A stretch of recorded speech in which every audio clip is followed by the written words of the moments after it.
Salut, aujourd'hui test complet du nouveau poste à souder Parkside à fil fourré qui est passé en inverter, donc moins encombrant et plus léger que les précédents. Ça fait 10 ans que je fais de la soudure et c'est la deuxième fois seulement que je touche à un poste à souder à fil fourré. Et oui, parce que dans le métier, on s'oriente plus facilement vers des postes mag à gaz pour des raisons d'efficacité, d'aspect et de propreté de la soudure. Mais quand on débute et que le budget est faible, on a envie de savoir si ce genre de poste est fiable ou si c'est plutôt un gadget. C'est donc pour ça que j'ai décidé de le tester et te donner mon impression en tant que soudeur. En premier, je vais te montrer rapidement le montage des éléments du poste. C'est la partie un peu chiante, mais il y a quelques trucs à ne vraiment pas négliger pour partir du bon pied. Ensuite, on passera aux essais de soudure sur différentes épaisseurs et profilés d'acier. Et enfin, je te dirai ce que tu peux espérer faire avec ce poste pour être sûr qu'il te convienne. Reste bien tout le long de la vidéo parce qu'il y aura quelques conseils qui seront importants pour toi si tu ne les connais pas encore. Allez, c'est parti. Donc au déballage, tu as le poste avec sa torche de soudage qui est directement montée dessus. Tu as aussi une pince de masse que tu peux directement brancher. Hop. Et ils te fournissent aussi une brosse métallique avec un petit côté pour taper le très peu de laitier qu'il y a, parce que même au fil fourré, il y a un tout petit peu de laitier. Ils fournissent aussi un masque de soudeur. Si tu veux un bon conseil, donne-le tout de suite à ton fils ou à ton petit cousin pour qu'il joue avec dans sa chambre. Non, franchement, ça c'est pas du sérieux. Achète plutôt un masque automatique que tu peux mettre sur la tête. C'est quand même beaucoup plus efficace. D'ailleurs, j'ai fait une vidéo sur celui de Lidl, n'hésite pas à aller faire un tour. Et puis dans le carton, il y a des buses pour les différents diamètres de fil que tu peux avoir. De base, il est monté en 0,9 mm de diamètre, ce qui est très bien et plutôt passe-partout. Si tu soudes de petites épaisseurs, je pense à la carrosserie, tu seras peut-être plus à l'aise avec du 0,6 mm. Donc avant de souder, il faut monter correctement les éléments du poste. Ta bobine, tu la sors de son emplacement. Hop. Tu fais gaffe, il y a un petit ergot. Tu enlèveras le film plastique et le papier. Moi c'est déjà fait parce que j'ai déjà testé. Le fil sera monté de cette façon.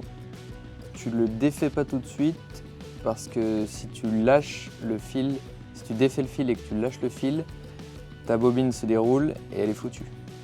Donc maintenant que tu as enlevé ton film plastique et l'étiquette en papier, tu peux remettre ta bobine en faisant gaffe que le sens du fil se déroule bien par dessous.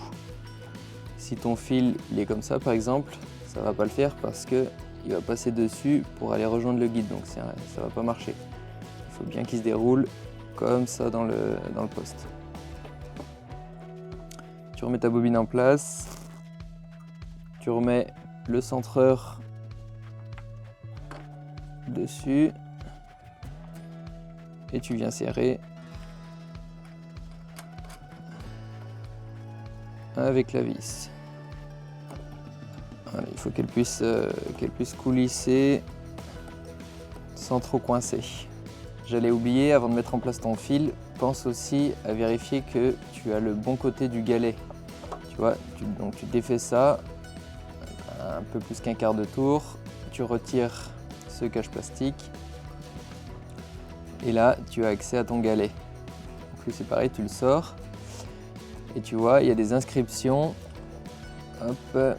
Donc là si tu le mets de ce côté là, tu vas pouvoir faire du fil de 0,8, 0,9 ou 1 mm. Si en revanche tu le mets de ce côté là, tu pourras utiliser le fil seulement de 0,6 mm. Pense bien, là on est en 0,9, donc je le mets avec les inscriptions du bon côté. Tac, tu n'oublies pas de remettre le bloqueur de galet.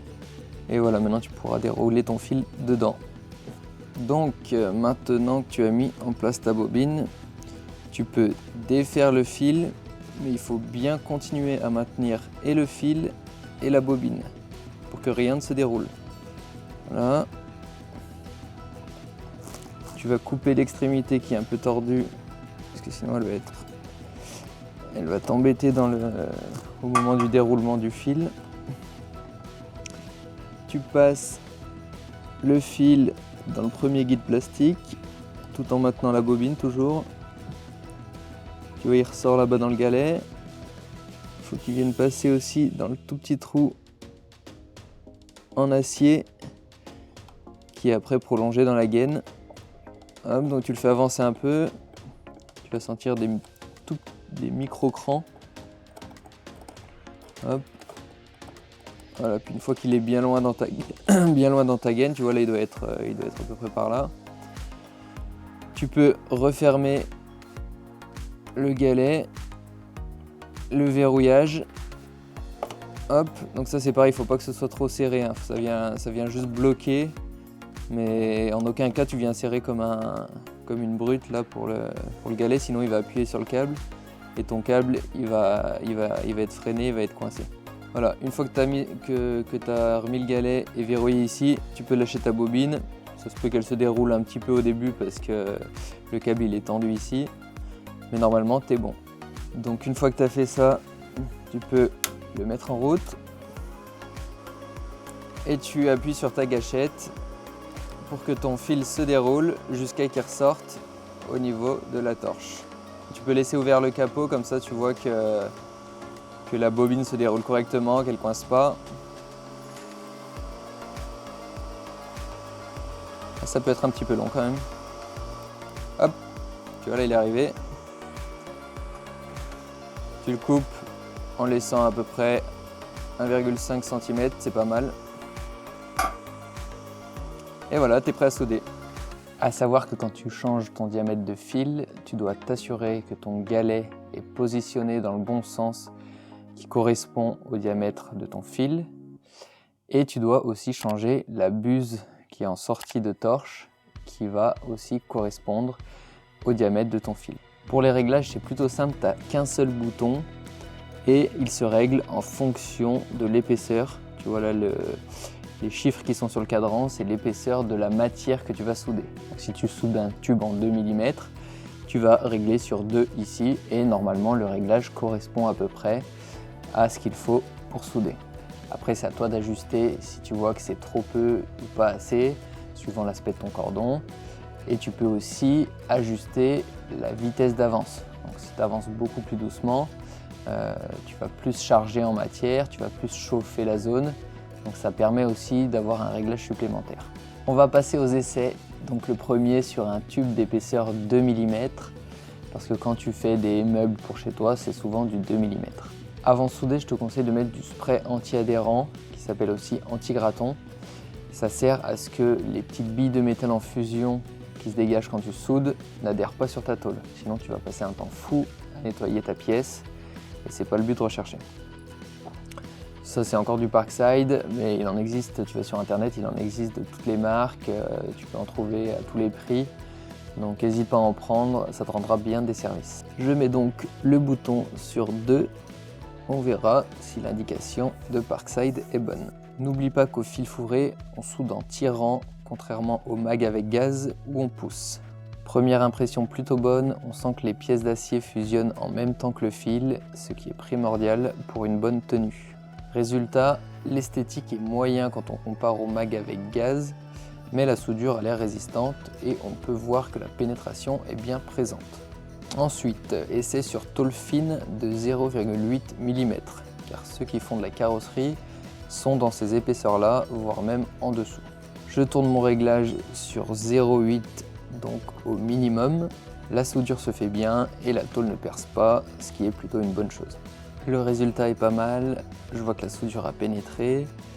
Je pense qu'on doit pouvoir souder de la tôle de 0,6 mm en mettant le fil de 0,6, le réglage au mini, et soit en avançant plus vite, soit en soudant point par point. Un autre essai sur de la tôle de 4 mm pour voir s'il est capable de souder un peu plus épais que ce qui est annoncé. Et bien on sent que la fusion se fait bien et que ce n'est pas un simple collage. Par contre, on peut voir que la pénétration est très peu profonde. Je vais donc faire un essai avec chanfrein, car c'est ce qu'on fait sur de telles épaisseurs.